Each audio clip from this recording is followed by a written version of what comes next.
বাদশা জিজ্ঞাসা করে, যুবক তোমার নামটা কি? যুবক বলে, আমার নাম হলো আব্দুল্লাহ ইবনে হুযাফা। এবার যুবকটাকে ডাক দিয়ে বাদশা তার পাশে ডাইকা বসাইলো, বলে আমার পাশে বসো। দরবারের সব মানুষগুলো অবাক।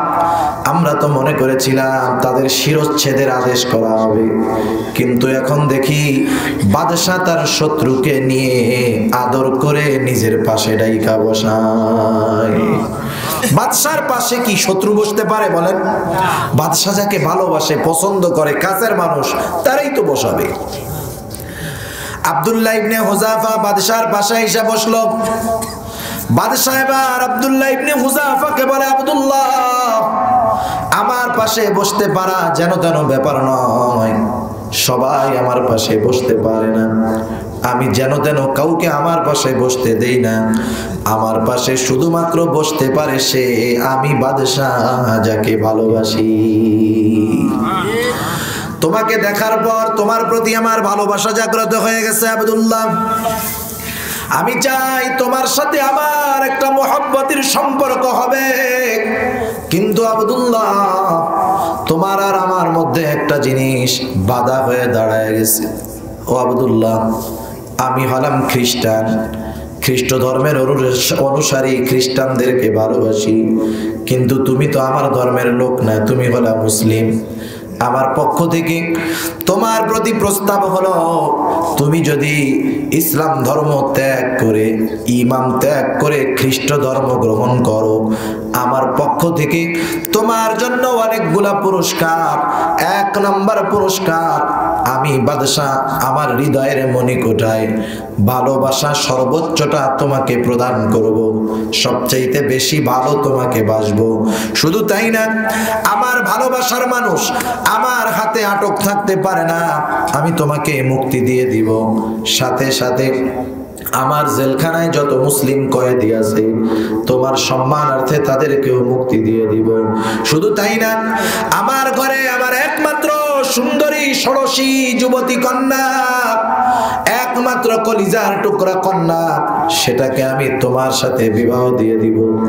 আরো অফার কি, বিবাহের দিন আমার বিশাল রোম সাম্রাজ্যের অর্ধেক আমি তোমার নামে লিখে দিব। আমার মৃত্যুর পরে তুমি বাকি অর্ধেকের মালিক হয়ে যাইবা। তুমি হবা এই বিশাল রোম সাম্রাজ্যের একচ্ছত্র অধিপতি। কত বড় অফার, কত বড় প্রস্তাব! রোম সাম্রাজ্য কত বড়, ভারতীয় উপমহাদেশ যত বড় তার চাইতে বড়। কত জায়গা আছে মানুষের হিসাব করা অসম্ভব। আমি একটু সমীকরণ আপনাদের খেদমতে তুলে ধরি, দিলের কানটা লাগায় একটু শুনবেন, বুঝবার নিয়তে। কথা যত কঠিন হোক, কিন্তু আমি আপনি যদি বুঝবার নিয়তে আল্লাহ তাআলার কাছে তৌফিক চেয়ে শুনি, কঠিন কথাও বোঝার তৌফিক দিয়ে দিবেন কে?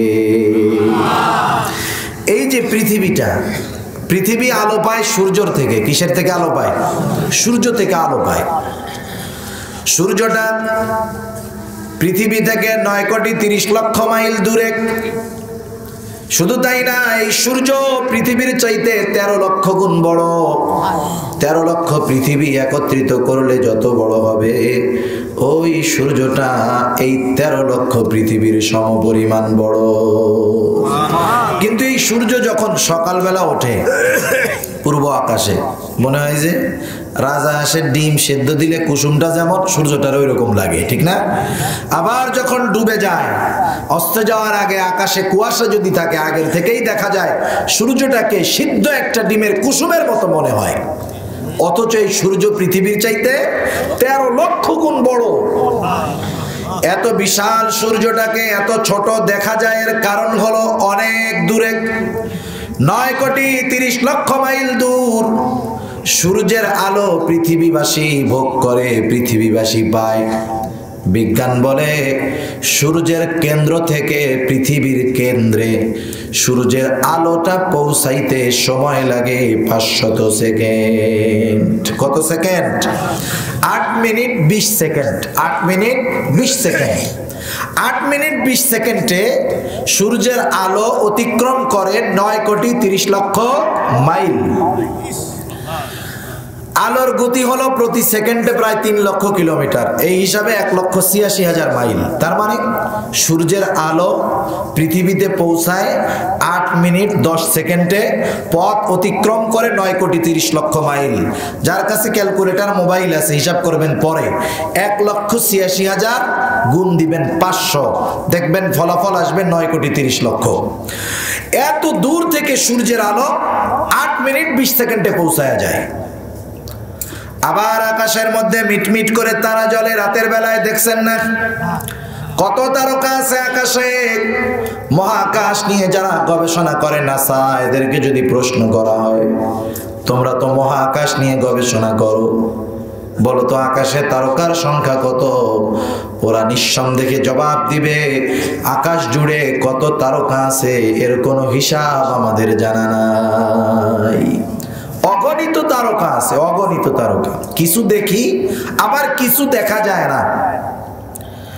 তারকাগুলা ছোট দেখা যায়, সূর্য যেমন দূরত্বের কারণে ছোট দেখা যায়, তারকাও দূরত্বের কারণে ছোট দেখা যায়। সূর্যটা পৃথিবীর চাইতে 13 লক্ষ গুণ বড়। আর এক একটা তারকা কত বড়? বিজ্ঞান বলে সবচাইতে ছোট যেই তারকা, ওই তারকাতে কোটি কোটি গুণ বড়। সূর্য পৃথিবীর 13 লক্ষ গুণ বড়, আর একটা তারকা পৃথিবীর 13 লক্ষ গুণ বড়, সূর্যের চাইতে কোটি কোটি গুণ বড়। সুবহানাল্লাহ, এর মাথার মধ্যে ধরানোই কঠিন। এখন কত দূরে তারকা? সূর্যের আলো 8 মিনিট 20 সেকেন্ডে দুনিয়ায় পৌঁছায় যায়। তারকারও কিন্তু আলো আছে, তারকার আলোর গতিও প্রতি সেকেন্ডে 1,86,000 মাইল। 500 সেকেন্ড 8 মিনিট 20 সেকেন্ডে সূর্যের আলো দুনিয়াতে চলে আসে, কিন্তু কোটি কোটি বছর পার হয়ে গেছে, একটা তারকার আলো এখন পর্যন্ত দুনিয়ার জমিনে পৌঁছায় নাই। কত দূরে? 8 মিনিট 20 সেকেন্ডে সূর্যের আলো পাইলাম, কিন্তু কোটি কোটি বছর পার হয়ে গেছে, একটা তারকার আলো এখনো দুনিয়াতে আসে নাই। সুবহানাল্লাহ। এখন এই তারকাগুলা কোথায়? আল্লাহ তাআলা বলেন ইন্না যায়্যানাস সামাআদ দুনিয়া বিজিনাতিনিল কাওয়াকিব। আল্লাহ তাআলা বলেন আমি দুনিয়ার আসমানকে, দুনিয়ার আকাশকে নক্ষত্র পুঞ্জ দ্বারা সুসজ্জিত করেছি। সব প্রথম আসমানের নিচে, সব প্রথম আসমানের নিচে। বিজ্ঞানীরা কি বলে জানেন? বিজ্ঞানীরা প্রথমে নিকটবর্তী অবস্থারে বলে আকাশ, এরপরে বলে মহাকাশ। মহাকাশ কোন জায়গায়? বলে বঙ্গবন্ধু স্যাটেলাইট আছে যেই জায়গায়। মহাকাশের পরে ওরা বলে মহাশূন্য। ওরা কি বলে? মহাশূন্য। কেন বলে? কারণ আকাশের শেষ প্রান্তে ওরা পৌঁছাইতে পারে নাই, কোনোদিন পারবেও না। কিন্তু আকাশের শেষ আছে, প্রত্যেকটা আসমানের দরজা আছে। আমার আপনার নবীকে আল্লাহ তাআলা সপ্ত আকাশ পাড়ি দিয়ে আরশে আজিমে নিয়ে দিদার নসিব করাইছেন, ঠিক কিনা বলেন? ওরা পায় নাই বিদায় এমন বলার সুযোগ নাই যে প্রথম আসমানের শেষ নাই, অবশ্যই আছে, কিন্তু ওরা পায় নাই, ঠিক কিনা বলেন? আগের আমলে ওয়াজের মধ্যে গল্প শুনেন নাই? যুক্তিবাদী সাহেবের ওয়াজ। কলসি বড়, বাইটটা বউ, নাকের বা আংটি পড়ে গেছে কলসের মধ্যে। 2 হাত কলস, 3 হাত বউ, তার হাত তো হবে 1 হাত। এখন কলসের মধ্যে হাত ভরে দিছে, শেষে তো আর হাত যায় না, নড়াচড়া করে আম্মা সর্বনাশ, আংটি তো পড়ে গেছে, উঠায় নাও। সর্বনাশ তো এই জায়গায়, কলসির তো তলাই নাই। ওনার হাত পৌঁছায় না এজন্য তলা নাই তা না, বিজ্ঞান পৌঁছাইতে পারে নাই এজন্য আসমানের শেষ নাই তা না, অবশ্যই আল্লাহ তাআলা আসমানের শেষ রেখেছে, ঠিক কিনা? এখন আসেন, প্রথম আসমানের নিচে এত জায়গা, আল্লাহ তাআলা তো আসমান একটা সৃষ্টি করেন নাই, বলেন তো কয়টা করছে? আল্লাহ তাআলা বলেন আল্লাযী খালাকা সাবআ সামাওয়াতিন তিবাকা। আল্লাহ তাআলা বলেন আমি 7 স্তরে আসমান সৃষ্টি করেছি। এই 7 আকাশের মধ্যে দুনিয়ার আকাশটা সবচাইতে ছোট। সুবহানাল্লাহ। ওদের কথাই প্রমাণ হয়ে যায়, আল্লাহ তাআলা যদি তার কোন গোলামকে ঈমানের কারণে দুনিয়ার 10 গুণ নয় 1000 গুণ পরিমাণ জান্নাত দেয়, তাও আল্লাহ তাআলার জায়গার শর্ট করবে না। এখন কথা হলো, এত সুবিশাল জান্নাত এর মধ্যে আছে কি? আল্লাহ তাআলা সহজ জবাব দিয়ে আমাদেরকে জানায় দেন। আল্লাহ বলেন, ওয়ালাকুম ফিহা মা তাশতাহি আনফুসুকুম ওয়ালাকুম ফিহা মা তাদউন। আল্লাহ রাব্বুল আলামিন বলেন, ওয়ালাকুম ফিহা মা তাশতাহি আনফুসুকুম, জান্নাতের মধ্যে তোমাদের জন্য রয়েছে তোমাদের মন যা চায়, আর যেই জিনিসগুলোর ব্যাপারে ওয়াদা করা হয়েছে সেগুলোও আছে, আবার মন যা চায় তাও আছে। দুনিয়াতে যা মন চায় তাও আছে, জান্নাতে যাওয়ার পর মন যা পাবে তাও আল্লাহ জান্নাতে প্রস্তুত করে রেখেছে। দুনিয়াতে অনেক কিছু আমাদের মন চায়, দুনিয়ায় মন চায়, তবে সেটা সম্ভব না পাওয়া। মনে রাখবেন, দুনিয়াতে আমাদের মনে যা কিছু চায় সব কিছু পাওয়া সম্ভব, তবে দুনিয়াতে না, সেটা জান্নাতে। দুনিয়াতে এরকম অনেক কিছু মন চায় না। দুনিয়াতে কেউ বুড়া হইতে চায়? কেউ বুড়া হতে চায় না। আপনি সেলুনে নাপিতের দোকানে গিয়ে দেখবেন কালো কলব রেডি আছে, অনেক মুরব্বী দাড়ি পেকে গেছে, চুল পেকে গেছে, এবার সেলুনে গিয়ে বলে, বেটা ভালোভাবে কালো কলব মার যাতে বুড়া না দেখা যায়। তার মানে দুনিয়ার মানুষ চায় তার যৌবনটা হবে অনেক দিন, চির যৌবন। মনে চায় চির যৌবন, কিন্তু সম্ভব নাকি? দুনিয়াতে চির যৌবন লাভ করা সম্ভব নয়। সময়ের পরিবর্তনে একটা সময় দাড়ি পেকে যাবে, চুল পেকে যাবে, চামড়াগুলা ঘুষায়া যাবে, চোখ দৃষ্টিশক্তি হারায় ফেলবে, নাক ঘ্রাণ শক্তি হারায় ফেলবে, বার্ধক্য একটা সময় গ্রাস করবে, একটা সময় হায়াত শেষ হবে, কবরে চলে যেতে হবে। কিন্তু নবীজি জানায় দেন, যেই মানুষগুলা জান্নাতে যাবে তারা কোনোদিন বুড়া হবে না, কারণ জান্নাতে যাবে 33 বছরের যুবক হয়ে, ওই যৌবন তার অনন্তকাল থাকবে। তাহলে দুনিয়াতে চিরযৌবন মন চায়, কিন্তু সম্ভব না, পাওয়া যাবে জান্নাতে। 2 নাম্বার বিষয়, দুনিয়াতে সবাই চায় সুস্থ থাকতে, দুনিয়াতে মন চায় যেন অসুস্থ না হয়, কিন্তু সম্ভব না। শত চেষ্টা প্রচেষ্টার পরেও অসুস্থ হওয়া লাগে কি লাগে না? রোগ থেকে বাঁচার জন্য কত চেষ্টা, কিন্তু আল্লাহ যখন চায় রোগ পৌঁছায়া যায়। করোনার সময় আমরা কতজনকে দেখলাম, আরে হাত আগাইলে 3 হাত পেছনে চলে যায়। হয়েছে না এরকম? হাত আগাই দিলেই কাম সারা। ওরে বাবা, মনে হয় কি গুনাহ করে ফেলতেছে। কতজন করছে কি? উত্তর হয় এক পরিবার। করোনার শুরুতে যখন ভয়ঙ্কর ভাবে খবরগুলারে প্রচার করছে, ওরা অনেক দিনের খাবার টাবার ঘরের মধ্যে মজুত করে রাখছে, একবারে ফুল বিল্ডিং। শুধু তাই না, যদি বাহির থেকে কিছু আনার প্রয়োজন হয় অনলাইনে অর্ডার দেয়, ওই লোক জিনিস রাইখে যায়, ওইটারে ভালো মতো হ্যান্ড ওয়াশ দিয়া, স্প্রে দিয়ে, জীবাণুনাশক দিয়ে পরিষ্কার করে ঘরের মধ্যে নেয়। মানে করোনা ভাইরাস যাওয়ার মধ্যে কোনো সুযোগ নেই। মাশাআল্লাহ, এক আল্লাহর বান্দার জ্বর হয়েছে, যায় না। এখন যেই টেস্ট করাইতে গেছে, যাই দেখে বিল্ডিং এর অধিকাংশ মানুষ করোনায় আক্রান্ত। কত সিস্টেম গ্রহণ করার পরেও বাঁচা যায় নাই। দুনিয়াতে রোগাক্রান্ত হওয়াই লাগে। কিন্তু যেই মানুষগুলা জান্নাতে যাবে, সর্দি কাশি জ্বর ডায়রিয়া পাতলা পায়খানা বহুদূর, জান্নাতি যারা হবে ন্যূনতম ক্লান্তিও তাদের স্পর্শ করবে না। নেয়ামতে পরিপূর্ণ জান্নাত, যা মন চায় তা আছে। এখন যদি আপনাদের জিজ্ঞাসা করি, জবান খুলে জবাব দিবেন, এই সুবিশাল নেয়ামত পরিপূর্ণ জান্নাত পাওয়া যাবে কিসের বিনিময়ে? জোরে বলেন, কিসের বিনিময়ে? ইমানের বিনিময়ে। কথা বুঝেন না আপনারা? তাহলে জবাব দেন না কেন? ইমানের বিনিময়ে পাওয়া যাবে। ইমান হলো সবচেয়ে দামি সম্পদ, কিন্তু আফসোস আমরা যারা এখানে আছি আমরা সবাই তো ইমানদার, ঠিক না? মানুষ এই দামি সম্পদটার মূল্যায়ন করি না। মানুষ দামি সম্পদের মূল্যায়ন না করার কারণ হলো 2টা। কয়টা? 1 নাম্বার কারণ, দামি সম্পদের মূল্যায়ন তারাই করে না যারা ওই দামি সম্পদ উপার্জন করতে গিয়ে কোনো প্রকার কষ্টের শিকার হয় না।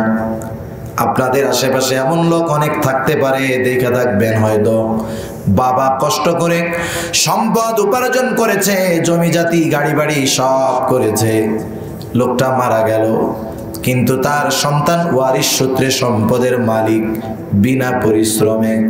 আফসোস, এই সম্পদগুলার মালিক বিনা পরিশ্রমে হওয়ার কারণে যাচ্ছে তাই এইভাবে সম্পদগুলার অপব্যবহার করে একটা সময় উত্তরাধিকার প্রাপ্ত সম্পদগুলা সব হারায় আসে, রাস্তার ফকির হয়ে যায়।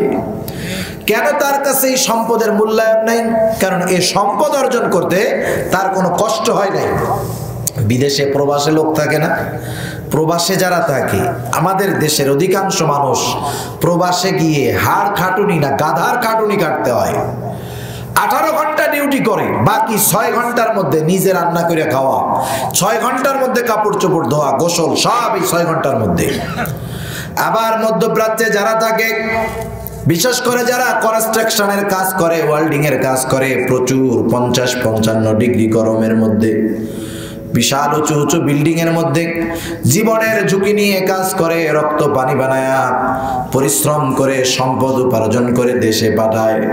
প্রতিটা টাকার পেছনে ওই লোকটার রক্ত পানি হওয়া পরিশ্রম আছে, কিন্তু যখন এই টাকাটা সে কষ্ট করে বাড়িতে পাঠায়, তার পরিবার তার কষ্টের মূল্যায়ন করে না, বরং এই সম্পদ যেভাবে খুশি সেভাবে তারা ব্যয় করে। অনেক সময় স্ত্রী সম্পদের মূল্যায়ন করে না, অনেক সময় পোলাপান মূল্যায়ন করে না। কেন? এই সম্পদ তার হাতে আসতে তো কষ্ট হয় নাই, বাপের কষ্ট হয় হোক। সম্পদের জন্য ত্যাগ নাই, এই জন্য দাম নাই।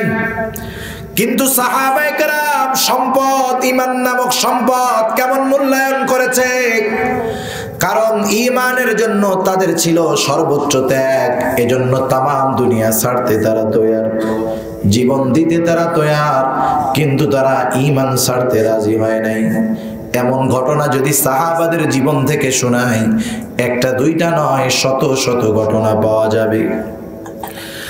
খলিফাতুল মুসলিমিন হযরত ওমর রাদিয়াল্লাহু তাআলা আনহুর সময় সর্বপ্রথম রোমদের সাথে মুসলমানদের সরাসরি যুদ্ধ হয়।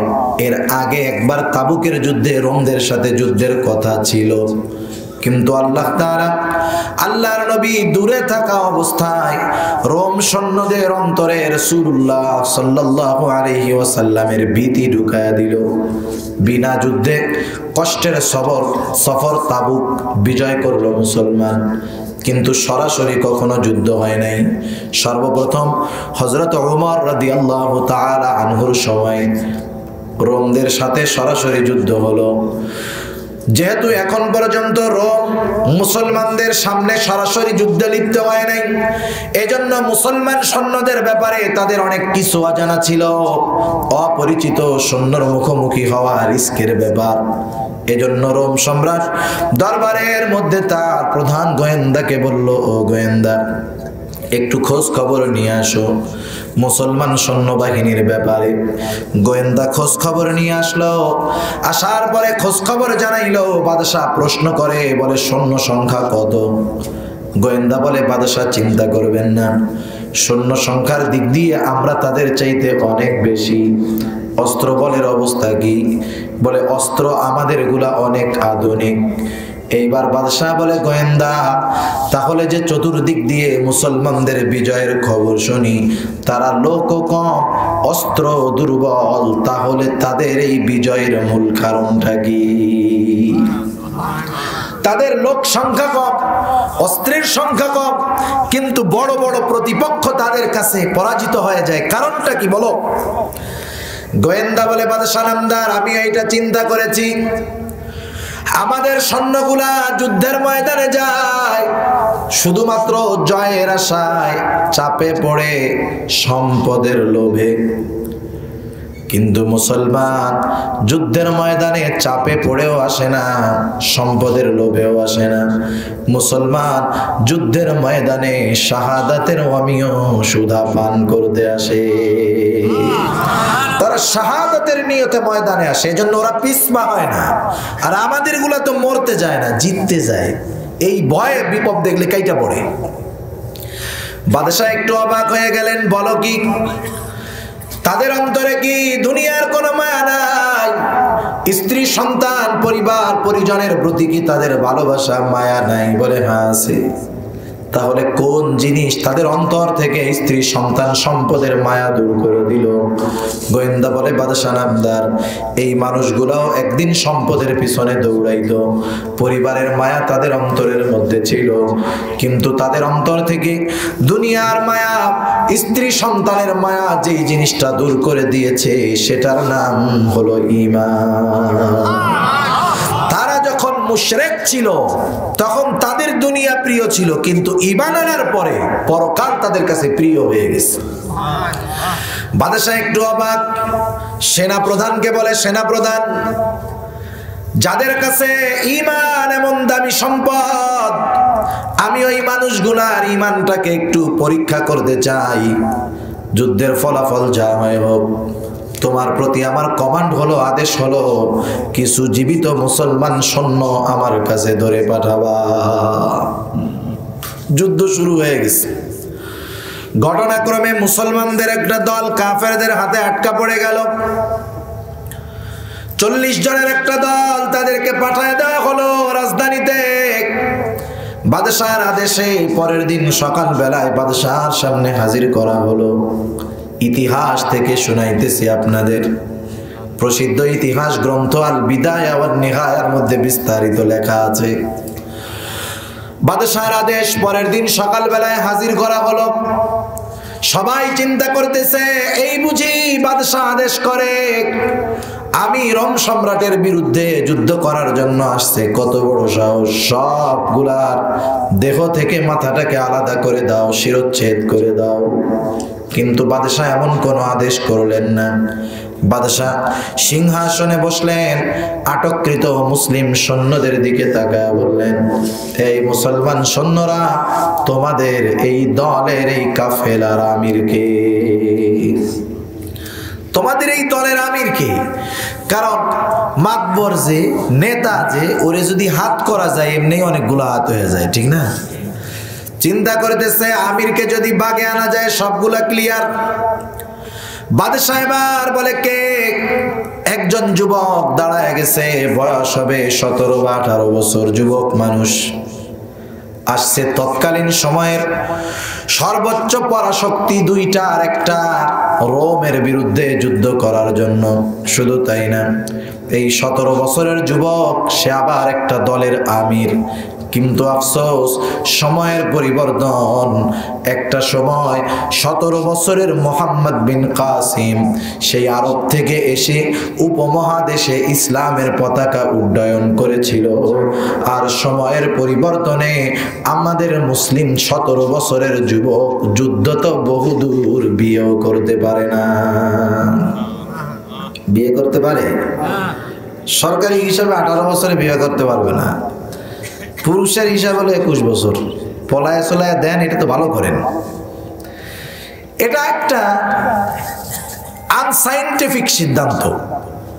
আনসাইন্টিফিক সিদ্ধান্ত কেন? চিকিৎসা বিজ্ঞান বলে কারো যৌবন, শারীরিক চাহিদা এটা বয়সের সাথে ফিক্সড না। হতে পারে কেউ 12 বছর বয়সে বালেগ হয়ে যাবে, কেউ 15 বছরে হতে পারে। এটা হরমোনজনিত ব্যাপার, এটা শারীরিক ব্যাপার। কিন্তু যুবক হওয়ার ক্ষেত্রে, প্রাপ্তবয়স্ক হওয়ার ক্ষেত্রে বয়সকে ফিক্সড করে দেওয়া এটা একটা অবৈজ্ঞানিক সিদ্ধান্ত, অবৈজ্ঞানিক কাজ। আমি বুঝি না 21 শতাব্দীতে এসে শিক্ষিত মানুষ কেমন করে এই সিদ্ধান্তগুলো মাইনা নেয়। আমি বললে তো আবার সরকার বিরোধী আইন হয়ে যাবে, কথা হয়ে যাবে। কিন্তু মেডিকেল তো এটা বলে, তাদেরকে ধরেন। সেজন্য অনেকে আছে 20-21 বছর বয়সেও তার বিবাহের চাহিদা আসে না। অনেকে আছে 15 বছর হইলেও টাইনা ধরে রাখা যায় না, আছে না? নাই? এটা শারীরিক, ফিজিক্যাল একটা ব্যাপার। 17-18 বছরের যুবক একটা দাঁড়ায় গেল। বাদশাহ জিজ্ঞাসা করে, যুবক তোমার নামটা কি? যুবক বলে, আমার নাম হলো আব্দুল্লাহ ইবনে হুযাফা। এবার যুবকটাকে ডাক দিয়ে বাদশাহ তার পাশে ডাইকা বসাইল, বলে আমার পাশে বসো। দরবারের সব মানুষগুলো অবাক। আমরা তো মনে করেছিলাম তাদের শিরচ্ছেদের আদেশ করা হবে, কিন্তু এখন দেখি বাদশাহ তার শত্রুকে নিয়ে আদর করে নিজের পাশে ডাইকা বসায়। বাদশার পাশে কি শত্রু বসতে পারে বলেন? বাদশাহ যাকে ভালোবাসে, পছন্দ করে, কাছের মানুষ, তারাই তো বসাবে। আব্দুল্লাহ ইবনে হুযাফা বাদশার পাশে এসে বসলো।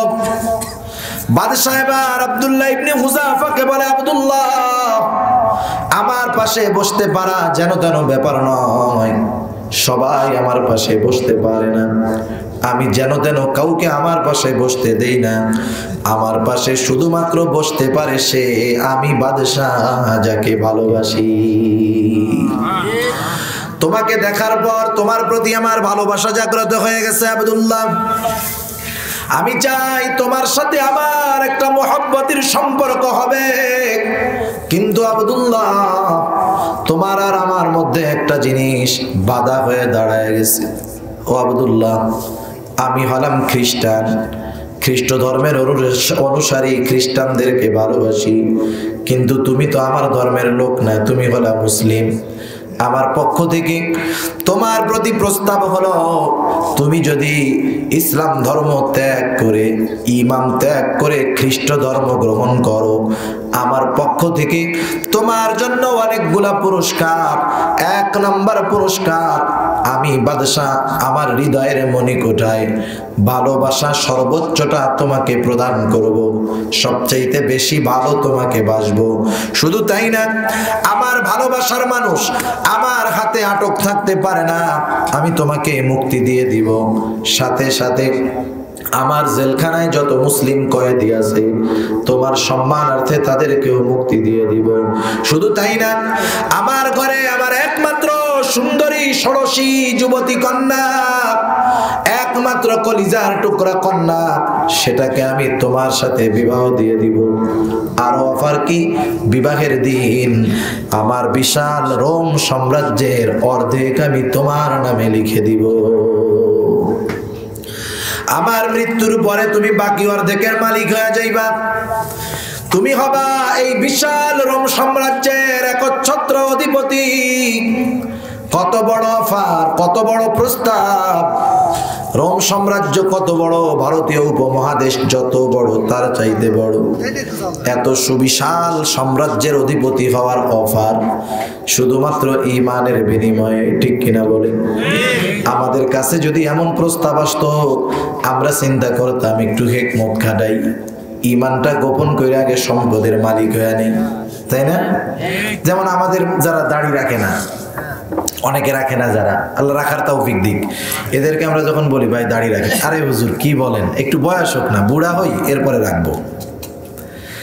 আমরা হইলে বলতাম যে ইমানটারে এখন গোপন করি, জীবন বাঁচাইতে তো মৌখিক ইমান গোপন করা জায়েজ আছে, ইমানটারে গোপন করিয়া বাদশা হয়ে যায়, এরপরে আমি আবার মুসলমান হয়ে যাব, সব একসাথে মুসলমান বানায় ফেলবো। এই চিন্তা করে আমরা প্রস্তাবে রাজি হয়ে যাইতাম, ঠিক না? কিন্তু যার কাছে যেই জিনিসটা সবচাইতে প্রিয়, সেই জিনিসের প্রস্তাব যদি নিকৃষ্ট জিনিসের মাধ্যমে দেওয়া হয়, এটা কিন্তু সহ্য হয় না। আব্দুল্লাহ ইবনে হুযাফার কাছে সবচাইতে প্রিয় হলো ঈমান, দুনিয়ার বিনিময়ে সেই ঈমান চাওয়া হলো। বাদশা কথা বলতেছে আর আব্দুল্লাহ ইবনে হুযাফার আগে থরথর করে কাঁপতেছে, শরীরের লোমকূপ দিয়ে ঘাম বের হয়ে গেছে, চোখ দুটা রক্তবর্ণ হয়ে গেছে। বাদশার কথা শেষ হওয়ার সাথে সাথে আব্দুল্লাহ ইবনে হুযাফা দাঁড়ায় গেল। কারণ মানুষ যখন রাগ হয়, সে যদি শোয়া থাকে বৈশা যায়, বসা থাকলে দাঁড়ায় যায়, ঠিক না? আবার ব্যতিক্রম হলো যদি রেগে যায়, রাগটা যদি কমাতে চায়, দাঁড়া থাকলে বসে যাবে, বসে থাকলে শুয়ে পড়বে, সুন্দর মতো গিয়ে ওযু করবে। আর রাগ হইলে এর ব্যতিক্রম হয়। আর মুমিন রাগে, তবে দুনিয়ার স্বার্থে নয়, দিনের স্বার্থে, ঠিক কিনা?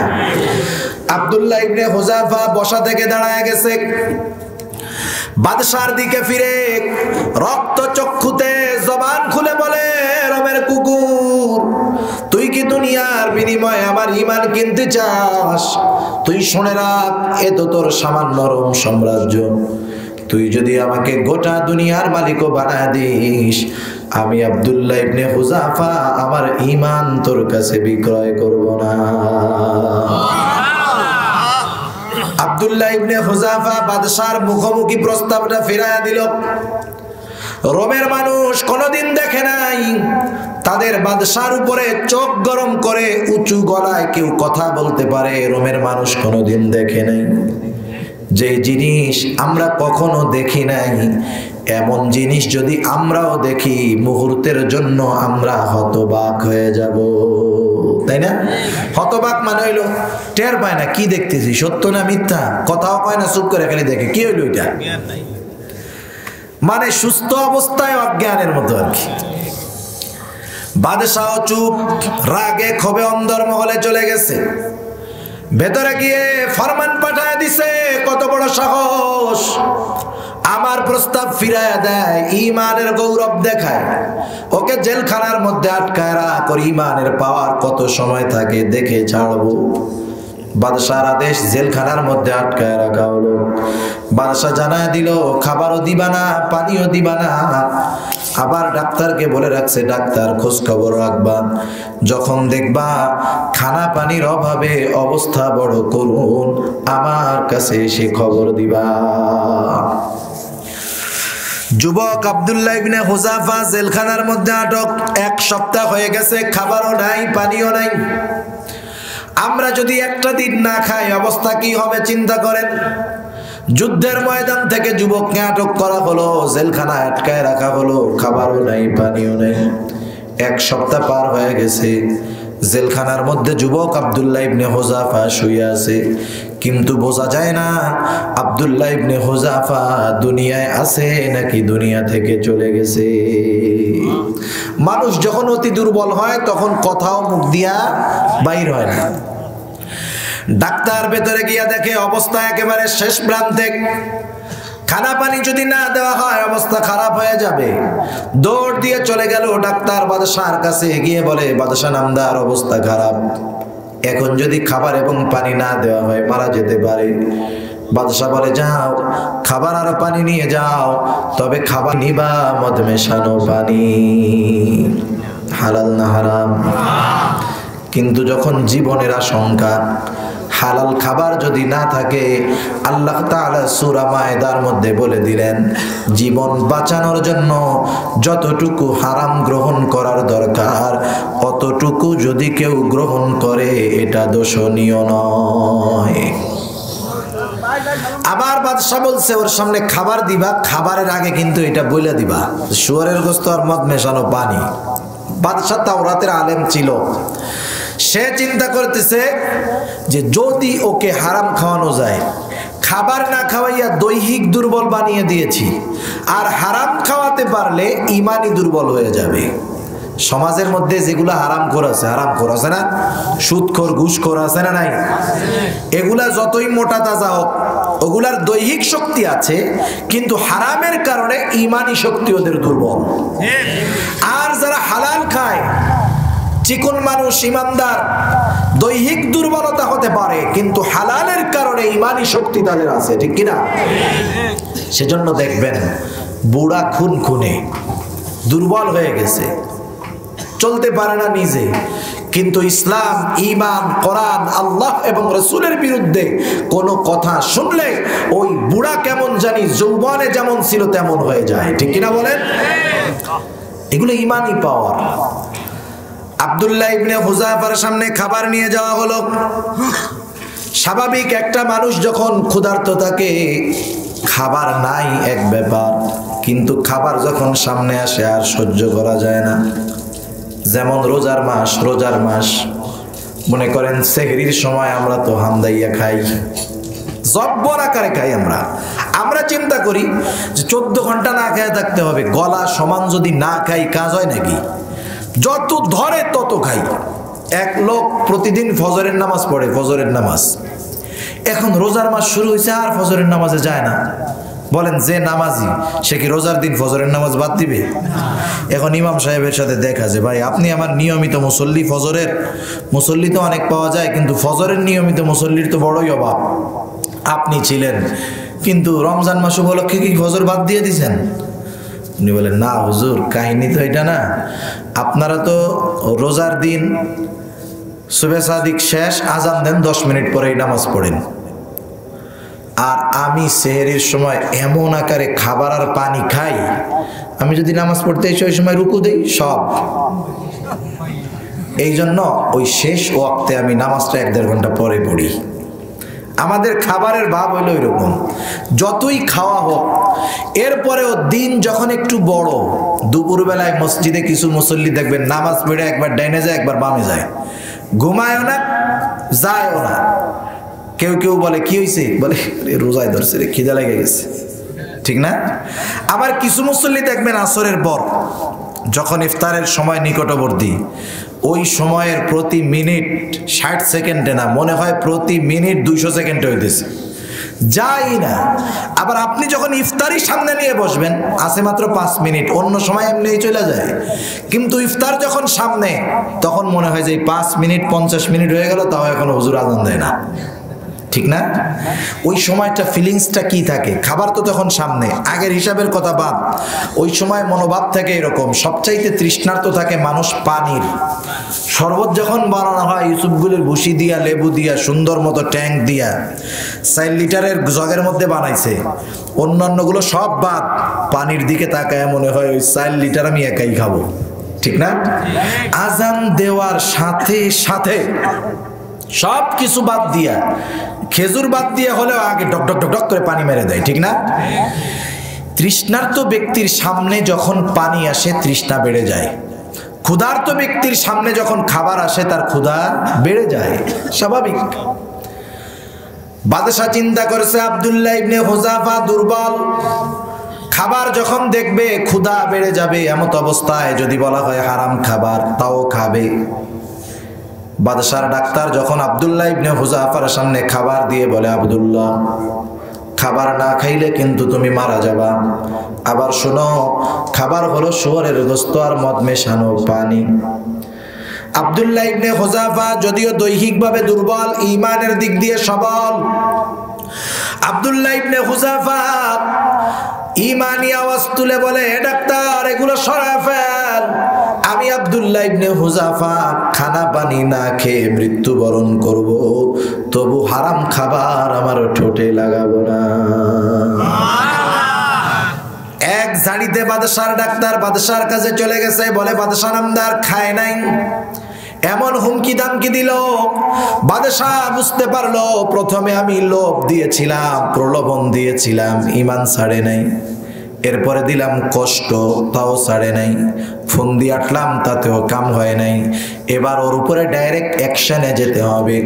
বাদশাহ আদেশ দিল পরের দিন সকালবেলায় বড় পাতিলার মধ্যে তেল গরম করবা। বাদশাহর আদেশে বড় পাত্রের মধ্যে তেল গরম করা হলো। বাদশাহর আদেশ, হাজির করো আব্দুল্লাহ ইবনে হুযাফাকে আমার সামনে। তেল গরম হয়ে গেছে, ফুটন্ত তেল টকবক করতেছে। আব্দুল্লাহ ইবনে হুযাফা 8 দিন খাবারও নাই পানিও নাই, দুইজনের কাঁধে ভর করে বাদশাহর সামনে আব্দুল্লাহ ইবনে হুযাফা, তেল গরম। বাদশাহ এবার আব্দুল্লাহ ইবনে হুযাফাকে বলে, আব্দুল্লাহ এখনো সময় আছে, আমার কথাগুলা মেনে নাও, যা ওয়াদা করেছি সব দেওয়া হবে, আর যদি আমার কথা না মানো তাহলে তোমার জীবন প্রদীপ কিন্তু নিভে যাবে। ঈমানের বিষয়টা এমন, যখন কারো ঈমানের উপরে পরীক্ষা আসে, ওই পরীক্ষা আমার হোক আর আপনার হোক, ওই রকম পরীক্ষা যদি আসে আর ওই মুসিবতের উপরে যদি অটল থাকা যায়, একটা সময় অবস্থা এমন হয় পরীক্ষার কঠোরতা যত বাড়ে আল্লাহর পক্ষ থেকে ঈমানি শক্তি তত বেড়ে যায়। একটা অবস্থানে যাওয়া লাগে, ওই অবস্থায় যাওয়ার পর তখন আর মৃত্যুর ভয় থাকে না, তখন ঈমানের মহব্বত বেশি থাকে। আব্দুল্লাহ ইবনে হুযাফা বলে, বাদশাহ জীবন দিতে রাজি তবু ঈমান দিব না। বাদশাহ এবার আব্দুল্লাহ ইবনে হুযাফার পরিণতি কেমন হবে দেখাতে চায়। বলে যাও জেলখানা থেকে একজন কয়েদি হাজির করো। বাদশার আদেশে একজন মুসলিম কয়েদি হাজির করা হলো। বাদশাহ ইশারা দিল, মুসলমান কয়েদিকে ফুটন্ত উত্তপ্ত তেলের মধ্যে ফালায় দেওয়া হলো। মুহূর্তের ভিতরে কিমা ভাজার মতো হয়ে গেল, হাড্ডি থেকে মাংসগুলো আলাদা হয়ে গেল। শাহাদাতের অমীয় সুধা পান করলো। আব্দুল্লাহ ইবনে হুযাফাকে বলে, আব্দুল্লাহ এখনো সময় আছে, আমার কথা মেনে নাও, নাইলে তোমার পরিণতিটাও হুবহু ওই রকমই হবে। আব্দুল্লাহ ইবনে হুযাফা তার অবস্থার উপরে অনড়, বলে বাদশাহ জীবন দিব তবু ঈমান দিব না। বাদশাহ বলে যাও ওকেও তেলের মধ্যে ফালায় দাও। বাদশাহর আদেশে দুইজন ধরে ধরে আব্দুল্লাহ ইবনে হুযাফাকে তেলের পাত্রের দিকে নিয়ে যায়। এতক্ষণ আব্দুল্লাহ ইবনে হুযাফা স্থির। এইবার চোখ দিয়ে পানি পড়া শুরু হয়ে গেছে আব্দুল্লাহ ইবনে হুযাফার। ওই দুইজন মনে করছে মনে হয় মরার ভয়ে কাঁদতেছে। একজন বাদশার কাছে এসে বলে, বাদশাহ আব্দুল্লাহ ইবনে হুযাফা কান্না করে, মনে হয় মৃত্যুর ভয় হয়, জীবনের জন্য মায়া হয়, আপনি এইবার একটু প্রস্তাব দিয়ে দেখেন, হয়তো আব্দুল্লাহ ইবনে হুযাফা এবার আপনার প্রস্তাব মেনে নিতে পারে। আব্দুল্লাহ ইবনে হুযাফাকে বাদশা বলে, আব্দুল্লাহ দাঁড়াও, কান্না করো কেন? মৃত্যুর ভয় হয়, জীবনের জন্য মায়া লাগে। ক্ষীণ কণ্ঠে আব্দুল্লাহ ইবনে হুযাফা বলে, না বাদশা, না না, প্রকৃত মুমিন কখনো মৃত্যুকে ভয় পায় না, আর সেটা যদি শাহাদাতের মৃত্যু হয় তো সৌভাগ্যের ব্যাপার। কারণ মৃত্যু তো মুমিনের জন্য একটা পর্দা, পর্দার এপারে দুনিয়া, অপর প্রান্তে তার জন্য রয়েছে আল্লাহর জান্নাত। আমি মৃত্যুর ভয়ে কাঁদি না, তাইলে তোমার কান্নার কারণ কি? আব্দুল্লাহ ইবনে হুযাফা বলে, ও বাদশাহ, আমার আল্লাহ আমাকে একটা মাত্র জীবন দিয়েছে, এই একটা জীবন একবার আমি ঈমানের জন্য, ইসলামের জন্য, আল্লাহর জন্য কুরবান করতে পারবো। আমার তো মন চায় আমার আল্লাহ আমাকে শত শত জীবন দিবে, এই শত শত জীবন আমি শত শতবার আল্লাহর জন্য কুরবান করে দিব। আমি মরার ভয়ে কাঁদি না, কাঁদি যে আমার জীবন মাত্র কয়টা, একবার, এটাকে শাহাদাতের অমীয় সুধা পান করানো যাবে। যেই ব্যক্তি দ্বীনের জন্য শহীদ হয়, ঈমানের জন্য যারা জীবন দেয়, তাদের অবস্থা কি আল্লাহ তাআলা বলেন, ওয়ালা তাকুলু লিমান ইউকতালু ফি সাবিলিল্লাহি আমওয়াত বাল আহইয়াউ ওয়ালাকিন লা তাশউরুন। আল্লাহ তাআলা বলেন, যারা আল্লাহর রাস্তায় প্রাণ উৎসর্গ করে তাদেরকে তোমরা মৃত বলো না। তাদের জীবন যাপনের ব্যবস্থা আল্লাহ তাআলা করেন, তাদের খাবারের ব্যবস্থা আল্লাহ তাআলা করেন। হাদিসের মধ্যে আসছে, যখন কোনো ব্যক্তি শহীদ হয়ে যায়, আল্লাহ তাআলার জান্নাতে চলে যায়, সবুজ পাখির মধ্যে তার রূহটা আল্লাহ দিয়ে দেয়।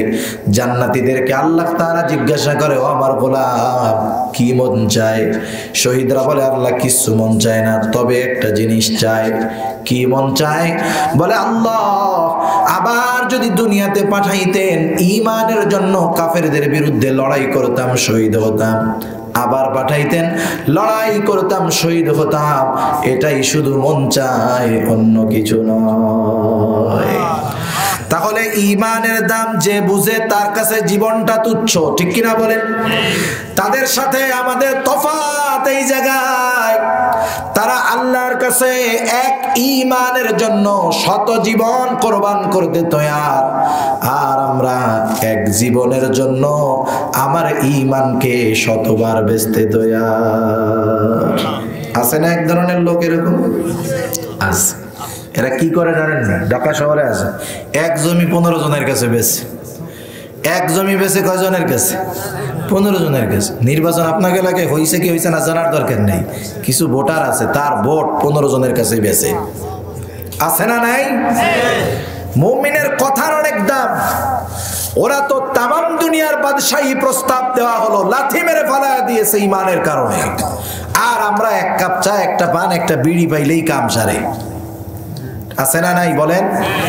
সেজন্য ঈমানের জন্য তাদের ত্যাগ ছিল, এই জন্য তারা ঈমানের জন্য সব ত্যাগ করতে তৈরি ছিল। কিন্তু আমরা তো পাইছি ওয়ারিস সূত্রে।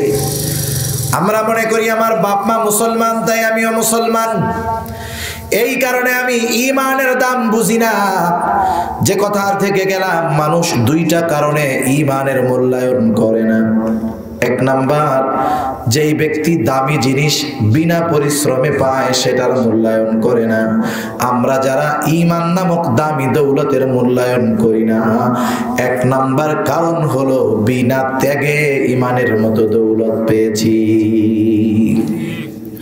দুই নাম্বার কারণ, যদি সেই ঈমানটাকে সে না চিনে, যেখানে যাকে চিনে না তার সেইখানে কি নাই?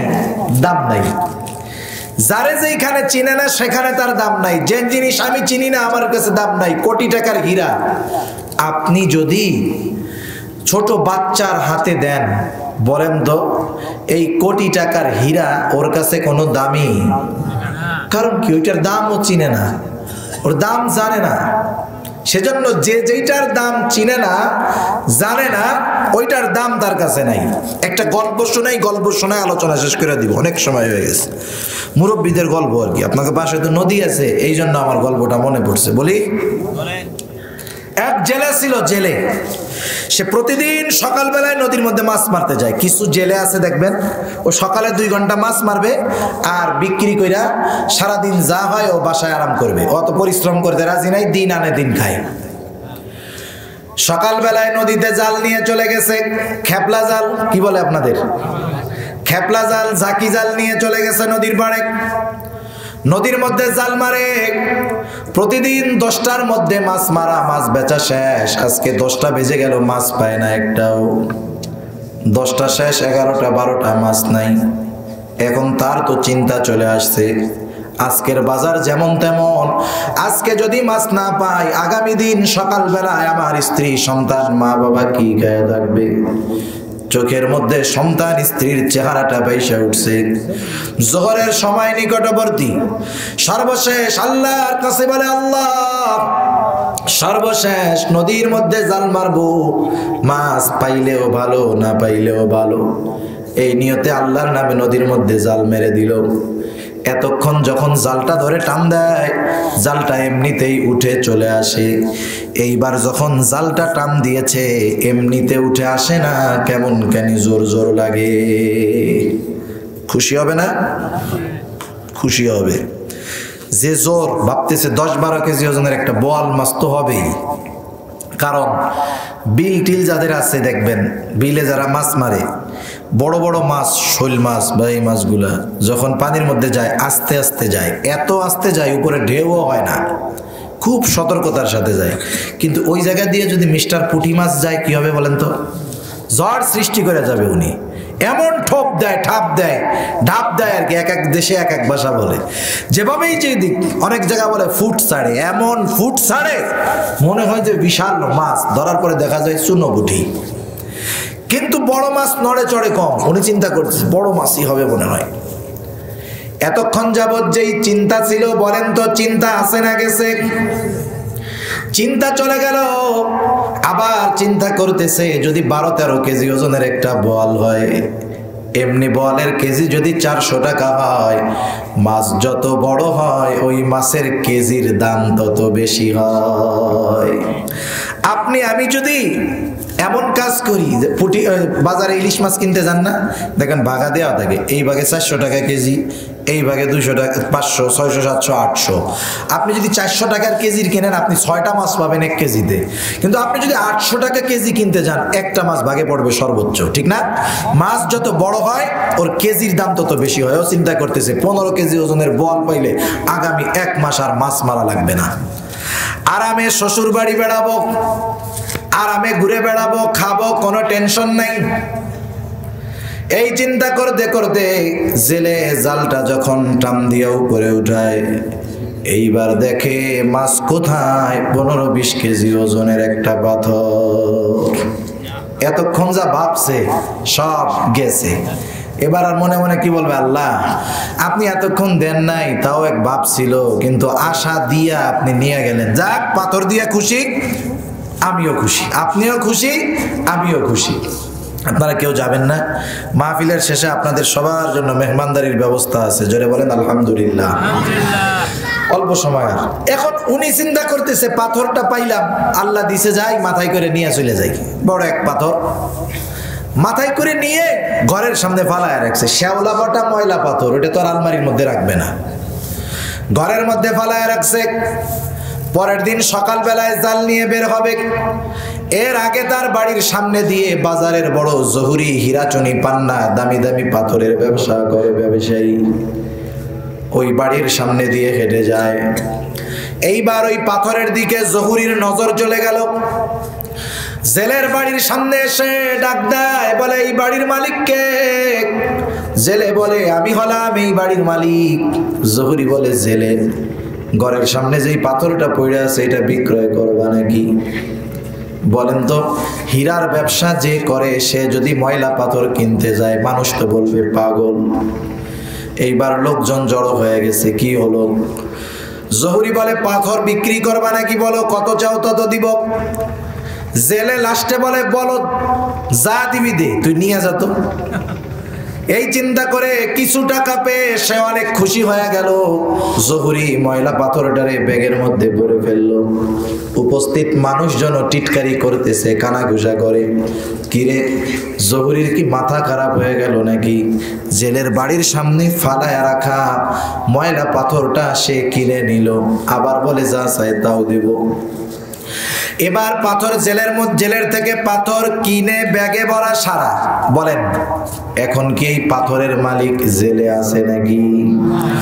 সবার সামনে বেচা কেনা শেষ, মালিক হয়ে গেছে জহুরি।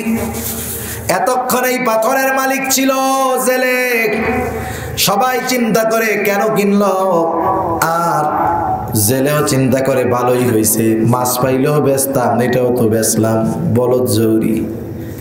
এইবার জহুরি ব্যাগের মধ্যে পাথরটাকে ভরে বলে, শোনো জেলে, তোমার কাজ হলো মাছ মারা, তুমি জানো কোনটা তাজা কোনটা মজা, আমার কাজ হলো পাথরের ব্যবসা করা।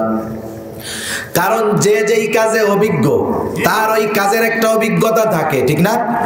আমি আপনি সিটি গোল্ড ইমিটেশন যতই চকচক করে কালার করে বাজারে নিয়ে যাই না কেন, একজন অভিজ্ঞ স্বর্ণকার ধরা লাগবে না, ছোঁয়া লাগবে না, দেখাই বলবে হুজুর চকচক করলেই শোনা হয় না। এটা তার একটা অভিজ্ঞতা। এবার জেলে বলে, জেলেকে জহুরি বলে, জেলেরে তুমি জানো কোনটা তাজা কোনটা মজা, আর আমি বুঝি কোন পাথর দামি কোনটা কম দামি। শোনো, তুমি তো চেনো না, এই যে পাথরটা এটা কোনো সাধারণ পাথর নয়, এই পাথর হলো পরশ পাথর। তুমি যদি এই পাথরের বিনিময়ে আমার সব সম্পদ চাইতা, আমি সব সম্পদ দিয়ে পাথরটা কিনে নিতাম। এখন বলেন, একটু আগে জেলে কি পাথরের মূল্য জানতো নাকি? এখন তো জানে, কিন্তু দাম জেনেছে, পাথর চিনেছে, কিন্তু কোনো লাভ আছে নাকি? অনুরূপ ভাবে ভাই আমার, এখন আমাদের ঈমান আছে, কাছে থাকতে ঈমানকে চিনতে হবে, জানতে হবে। আর যদি এখন না চিনি, আল্লাহর কসম চোখ দুটা বন্ধ হবে, ওই জেলের মতো পাথরের দাম জানা যাবে, চোখ দুটা বন্ধ হবে, ঈমান চেনা যাবে, ঈমানের দাম জানা যাবে, কিন্তু ঈমান আর ফেরত পাওয়া যাবে না। যে ঠিক রাখবে এই দুইটা শর্ত যে পূরণ করবে, আল্লাহ তাআলা তাদের ব্যাপারে বলেন, কানাত লাহুম জান্নাতুল ফিরদাউসি নুজুলা, তাদের জন্য রয়েছে জান্নাতুল ফিরদাউসের মেহমানদারি। কয়দিনের মেহমান? আল্লাহ তাআলা বলেন, খালিদিনা ফিহা লা ইয়াবগুনা আনহা হিওয়ালা, সেখানে তারা অনন্তকাল থাকবে। ওই জান্নাত থেকে কখনো যে বাহির হওয়া লাগতে পারে এমন চিন্তাও তাদের মনে আসবে না। আল্লাহ তাআলা হবেন অনন্তকালের মেজবান, আর এই দুই শর্ত পূরণ করা মানুষ হবে অনন্তকালের মেহমান। আল্লাহ তাআলা আমাদের সবাইকে জান্নাতুল ফেরদাউসের অনন্তকালের মেহমান হওয়ার তৌফিক দান করুক। জবান খুলে বলি আমিন। ওয়া আখিরু দাওয়ানা আলহামদুলিল্লাহি রাব্বিল আলামিন। কিছু বলার আছে আপনাদের? কিছু বলবে? তা যাই হোক, এই যে যুবকেরা আয়োজন করেছে, কত সুন্দর আয়োজন। আমার আলোচনার আগে আরেক ভাই খুব গুরুত্বপূর্ণ কথা বলেছে, কথাগুলো খুবই গুরুত্বপূর্ণ ছিল। সামাজিকভাবে যদি আমরা ইসলামী অনুশাসনের মধ্যে না আসার চেষ্টা করি, আমরা যদি শুধু বৈশা থাকি কোন সময় আমাদের রাষ্ট্রপ্রধান আল্লাহওয়ালা হবে, আমরা সব আল্লাহর ওলি হয়ে যাব, এটা জিন্দেগিতেও সম্ভব নয়। প্রত্যেকে নিজের অবস্থান থেকে আগে আল্লাহর ওলি হইতে হবে। আমি যদি আল্লাহর ওলি হয়ে যাই, আমি যদি ভালো হই, দিনের উপরে চলি, আমি আমার পরিবারকে চালাবো। আমার ঘর যদি দিনদার হয়ে যায়, আমার পার্শ্ববর্তী ঘরগুলাকে আমি দ্বীনের দাওয়াত দিতে পারবো। আমার এক মহল্লা যদি ঠিক হয়, আমার আশেপাশের পাড়া ঠিক হয়ে যাবে, গ্রাম ঠিক হয়ে যাবে। সেজন্য ভিত্তি থেকে নিয়ে যে কোনো জিনিস শুরু করার দরকার। এনাদের উদ্যোগ খুব ভালো উদ্যোগ। এটা সামাজিকভাবে এই কাজগুলো যদি প্রতিরোধ করা হয়, তাহলে বিষয়টা সহজ হয়। শুধু মসজিদের ইমাম টুপিওয়ালা এরা পারবে না।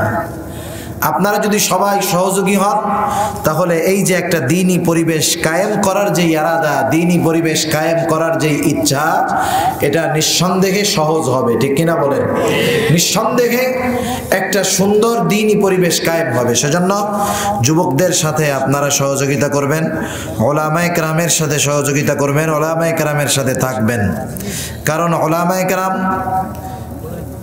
কিয়ামতের দিন যারা সুপারিশ করবে, আল্লাহ রাসূল সাল্লাল্লাহু আলাইহি ওয়াসাল্লাম বলেন, ইয়াশফাউ ইয়াউমাল কিয়ামাতি সালাতা, আল আম্বিয়া সুম্মাল উলামা সুম্মাশ শুহাদা। কিয়ামতের দিন সুপারিশের সর্বোচ্চ সুপ্রিম পাওয়ার সর্বপ্রথম পাবে নবী আলাইহিস সালাম, এর পরপরই উলামায়ে কেরাম। সুবহানাল্লাহ। আব্দুল্লাহর ইদা কি শেষ পর্ব কি ওই তরিন আর রয়ে গেছে? আব্দুল্লাহ ইবনে হুযাফা রাদিয়াল্লাহু তাআলা আনহু, যাক মনে করছেন, বাদশাহ যদিও খ্রিস্টান ছিলেন, কিন্তু আহলে কিতাব ছিলেন। কি ছিলেন? আহলে কিতাব ছিলেন। আহলে কিতাবরা কিন্তু আল্লাহরে বিশ্বাস করে। ওই সময়ের আহলে কিতাব আর আমাদের সময়ের ইহুদি খ্রিস্টানদের মধ্যে তফাৎ আছে। ওরা আল্লাহকে মানত, যদিও ইসলামের বিরোধিতা করত। যখন দেখছে আব্দুল্লাহ ইবনে হুযাফা এমন অবস্থায়ও তার ইমানের উপরে অটল, সে ভয় পেয়ে গেছে। বাদশার অন্তরের মধ্যে আল্লাহ ভয় জাগ্রত করে দিয়েছে। চিন্তা করছে, এটা সাধারণ মানুষ হতে পারে না, ওদের তো আল্লাহর ভয় আছে। ইহুদি খ্রিস্টান যারা, আহলে কিতাব যারা তৎকালীন সময় ছিল, ওরা কিন্তু আল্লাহকে খুব ভালোভাবেই বিশ্বাস করত।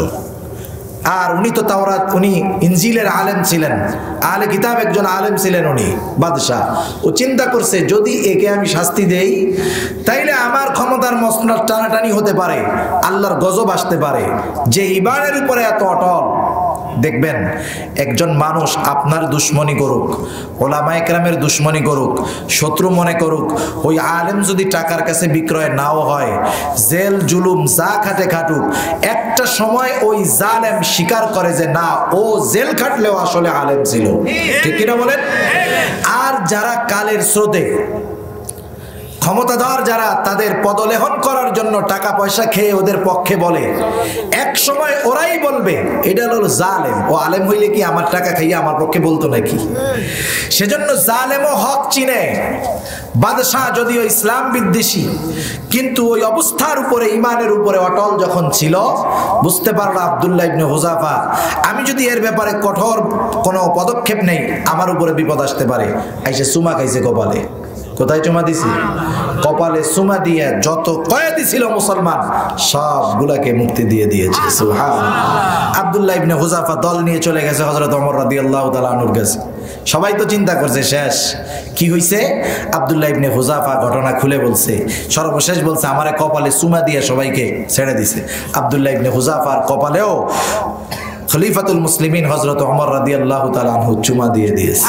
সুবহানাল্লাহ। সেজন্য ঈমানের উপরে অটল থাকলে সাময়িক কষ্ট ক্লেশ আসতে পারে, কিন্তু এর অনন্তকালের ফলাফল বড় সুমিষ্টি এবং মজাদার এবং শান্তির, ঠিক কিনা বলেন? সেজন্য সামাজিক অনেক কর্মকাণ্ডের মাধ্যমে আমাদের ঈমান নষ্ট হয়ে যাওয়ার মতো অবস্থা থাকে। সেজন্য আমরা এই বিষয়গুলো খেয়াল রেখে ওলামায়ে কেরামের সাথে থেকে তাদের দিক নির্দেশনা মেনে তাদের সহযোগী হিসাবে আমরা থাকবো ইনশাআল্লাহ। থাকা যাবে না? কারণ ওরা তো আপনাদের অকল্যাণ করবে না। এই গান বন্ধ করার দ্বারা ওনাদের লাভ আছে? লাভ নাই তো। উনি যদি ওই বাড়ি আর ওই গানের মধ্যে বিয়া পড়াইতে যায়, ওনারা আরো হাদিয়া বেশি দিবে। ওনারা যদি ওই চিন্তা থাকতো তাইলে তো উনি গান বন্ধ করতো না, কিন্তু ওনার চিন্তা আমার এলাকার মানুষের উপর আল্লাহর রহমত আসুক, গুনাহগার না হোক, পাপী না হোক, সমাজটা অশ্লীল অশালীন কর্মকাণ্ডের মধ্যে লিপ্ত না হয়ে যাক, এটাই ওলামায়ে কেরাম চায়। কিন্তু মানুষ যখন পাপ করে, গুনাহ করতে করতে এক সময় কেউ যদি তার কল্যাণকামী হয়ে তাকে গুনার থেকে বিরত রাখে, গুনার থেকে বিরত হতে বলে, দেখবেন ওই কল্যাণকামী তার বড় দুশমন হয়ে যায়, ঠিক না? মনে করেন এক্সাম্পল থাকতে পারে আপনাদের এলাকায়, নাও থাকতে পারে, মসজিদে ইমাম সাহেব সুদের বয়ান করে না, ঘুষের বয়ান করে না। ইমাম সাহেব সুদখোরের অনেক টাকা, উনি যদি চিন্তা করে সুদখোর চাচারে যদি পাম মাইরা রাখা যায় তাহলে আমার পকেট ফুলে যাবে, তাহলে ওনার যদি দুনিয়ার চিন্তাই থাকে তাহলে তো উনি সুদের বিরুদ্ধে আর ওয়াজ করবে না, ঠিক না? উনি সুদের বিরুদ্ধে ওয়াজ করে কেন? যাতে উনি সুদ ছেড়ে দেয়, হালাল খায়, ওনার ওই দেহটা জানি জাহান্নামে না যায়। কল্যাণকামী হয়ে ইমাম সাহেব যখন সুদের ব্যাপারে কঠোর অবস্থান নেয়, সুদখোর ইমামের দুশমন হয় কি হয় না? অথচ ইমাম কি সুদখোরের ভালো চাইছে না খারাপ চাইছে? কারণ ওই সুদখোর সুদ খাইতে খাইতে এখন ওকে যখন কেউ ভালোটা বলে, ওর কল্যাণের কথা যখন বলে, ও মনে করে এটা মনে হয় আমার বড় ক্ষতি করতেছে।